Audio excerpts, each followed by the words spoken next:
ये बहुत ज़रूरी लेसन है, क्योंकि शांति का समय में हम लोग भूल जाते हैं कि धीरे धीरे करके ऐसे ऐसे गलत अनुमान हमारे मन में और कल्पना आ जाते हैं, ऐसे ऐसे अजम्पशंस हम लोग के मन में आ जाते हैं कि थोड़ा सा यहाँ पे बाल, थोड़ा सा वहाँ पे अश्तर है, थोड़ा सा ये अलग अलग जो मेरे दोस्तों का और रिश्तेदारों का जो देवी देवता है, चलो थोड़ा सा इधर झुक जाए, थोड़ा सा उधर कॉम्प्रोमाइज़ कर ले, मेरा दोस्त जो कर रहा है वो कर लेते हैं।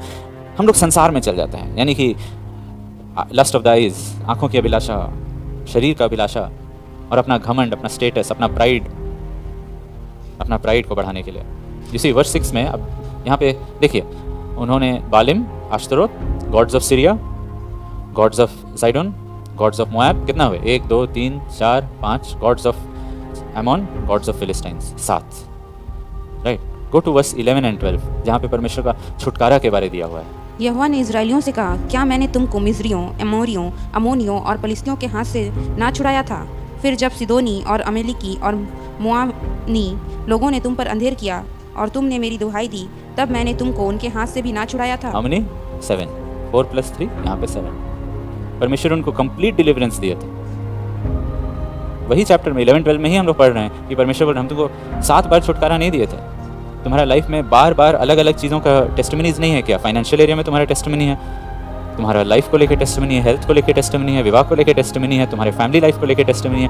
हर एक एरिया में जहाँ पे दूसरों का बंधन है, वहाँ पे तुम्हारे लाइफ में बंधन नहीं, लेकिन एक गवाही है। एंड तब अपने लाइफ के हर एक एरिया में तुम अन्य जाति जैसे बनने लगे, अन्य जाति जैसे काम करने लगे, अन्य जातियों के तौर तरीका सीख लिया।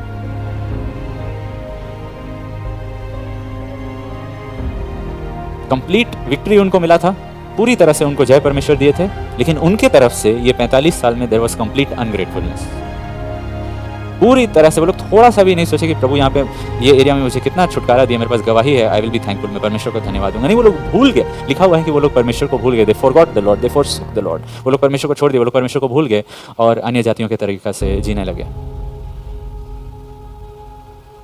इजराइल ये भूल गया कि उनका शांति, उनका सिक्योरिटी, नेशनल सिक्योरिटी, उनका नेशनल प्रॉस्पेरिटी, उन्नति, उनका पूरा देश का शांति, उनका देश का उन्नति परमेश्वर के साथ जो वाचा है, जो कवनेंट विद गॉड है, उसके बेसिस पे उन लोग को मिल रहा था। इस बेसिस पे नहीं मिल रहा था कि जो अन्य जाति करते हैं अपना उन्नति के लिए, मैं भी वही करूंगा तो मेरे पास भी उन्नति आएगा। नहीं, इनका उन्नति वाचा के ऊपर था।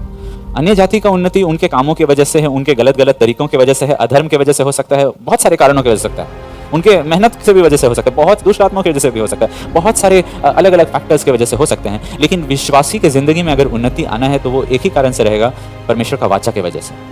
जब दाऊद गोलायत का सामना किया तो उसने कहा, कौन है ये खतना रहित फिलिस्ती? तुम वाचा में नहीं हो, मैं वाचा में हूं। उसका जय परमेश्वर के साथ जो उसका रिलेशनशिप था, जो वाचा था, उसके वजह से आ रहा था। हमारा सिक्योरिटी, हमारा शांति, हमारा उन्नति, हमें ये सीखना पड़ेगा कि हमें नहीं पूछना है गुरप्रीत से, सीता से, मोहन से, रहमान से कि तुम लोग कैसे प्रॉस्पेरिटी मिला, तुम लोग अपना प्रॉब्लम्स को ठीक कैसे किए, तुम लोग कैसे अपना लाइफ को ठीक कर पा रहे हो, तुम लोग का फ्यूचर प्लान्स क्या है, अच्छा बताओ ना कहाँ पे मुझे जाना चाहिए, क्या मुझे करना चाहिए। नहीं नहीं, हमें उनको कॉपी नहीं करना है। हम उनसे पूछते हैं, इन लोगों से पूछते हैं, उनको कॉपी करते हैं और सोचते हैं कि उनके लाइफ में जो हुआ मैं भी वही कॉपी करूंगा तो मेरे लाइफ में भी उन्नति, शांति या प्रोग्रेस आएगा, मैं आगे बढ़ पाऊंगा लाइफ में। नहीं, प्रभु बोल रहे हैं तुम्हारे लिए तुम घुटना टेको, तुम्हारे लिए तुम अपना दिल को साफ करो, तुम्हारे लिए तुम मेरे करीब आओ, मैं तुम्हारे निकट आऊंगा और तब तुम्हारा लाइफ में ब्रेक थ्रू आएगा। तब तुम्हारा लाइफ में जो उन्नति का जरूरत है, तुम्हारा लाइफ में जो छुटकारा का जरूरत है, तुम्हारा लाइफ में जो तुम्हें आगे बढ़ना है, वो इस वाचा की वजह से आएगा। वो कॉपी पेस्ट करने की वजह से नहीं आने वाला है, वो अन्य जातियों का इंटरव्यू देख के नहीं आने वाला है। नहीं, मैं बहुत लोगों का, एकदम सक्सेसफुल लोगों का इंटरव्यू देख रहा हूँ, किताब पढ़ रहा हूँ। You want to go that way? You are a child of the covenant, आप वाचा में हैं and you are reading an interview या वॉचिंग एन इंटरव्यू कोई दुनिया का सक्सेसफुल व्यक्ति का, और आप उसको कॉपी करने मांगते हैं। You really want to try that? Because Christians वैसा करते हैं। Christians are fascinated, lust of the eyes, lust of the flesh, pride of life.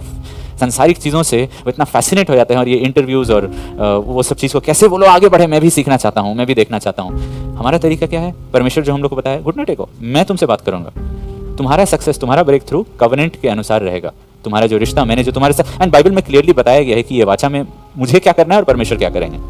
परमेश्वर जो मुझसे मांग रहे हैं इस वाचा में, मुझे बस वापस वाचा में देखना है कि लॉर्ड अगर मेरे जिंदगी में कहीं में रुकावट है, मैं वापस वाचा में जाके देखता हूँ कि वो क्या एरिया है। वो हम लोग करते नहीं है। हम लोग कोई इंटरव्यू देखते हैं कि शायद ये सक्सेसफुल बिलियनर या उसका कौन सा हैबिट है लाइफ का जो मैं अपने लाइफ में ला सकता हूँ, तब मैं आगे बढ़ूंगा। You are fascinated by the world, उनसे जा रहे हो, उनसे सीखने की कोशिश कर रहे हो।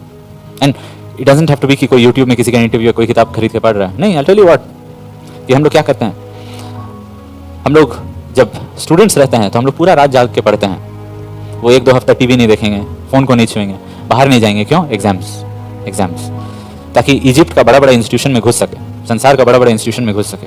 लेकिन एक बार भी नहीं कि चलो रात जाग के हम प्रार्थना करें कि प्रभु आपका क्या इच्छा है, वाचा मेरा पहले आपके साथ है, कोई इंस्टीट्यूशन के साथ नहीं, कोई कंपनी के साथ नहीं, कोई कोर्स के साथ नहीं, आपके साथ है पहले मेरा वाचा।